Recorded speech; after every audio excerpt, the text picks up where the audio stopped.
Sir ఈరోజు 3 క్వశ్చన్లు తెచ్చారు సార్. సరే శృతి గారు అడిగిన క్వశ్చన్ సార్. ఫస్ట్ క్వశ్చన్ శృతి గారు అడిగారు సార్, హార్ట్ రైట్ సైడ్ ఉండడం వల్ల ఏమైనా ప్రాబ్లం ఉంటుందా? అంటే 2 రకాలుగా ఉంటాయి. రైట్ సైడ్ లెఫ్ట్ సైడ్ ఉండాల్సిన అవయవాలు రైట్ సైడ్ ఉండటం 2 రకాలుగా ఉంటాయి.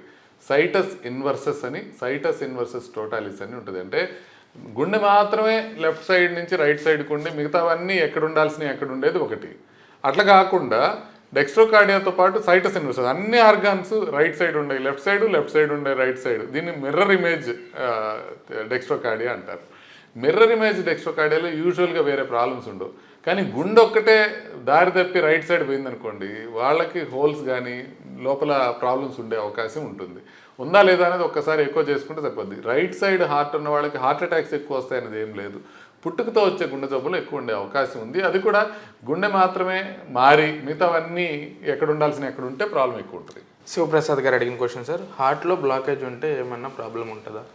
హార్ట్ రక్తనాళాల్లో బ్లాకేజ్ గురించి మాట్లాడుతున్నారు బహుశా. హార్ట్ రక్తనాళాల్లో బ్లాకేజ్ ఉందంటే మనకి గుండె నొప్పి రావడం కానివ్వండి, గుండె పోటు రావడం కానీ ఛాన్స్ ఉంటుంది.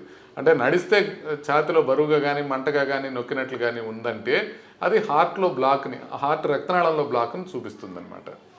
Third question sir, old age వచ్చేసరికి గుండె పనితీరు తగ్గుతుంది, ఎందుకు సార్?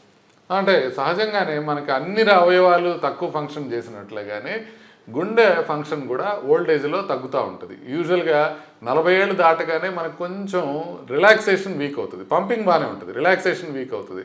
దాన్ని డయాస్టోలిక్ డిస్ఫంక్షన్ అంటారు. చాలామంది ఎక్కువ రిపోర్ట్లు పట్టుకొస్తుంటారు, టైప్ 1 డయాస్టోలిక్ డిస్ఫంక్షన్ ఉంది, ఇదేంటి సార్ అని.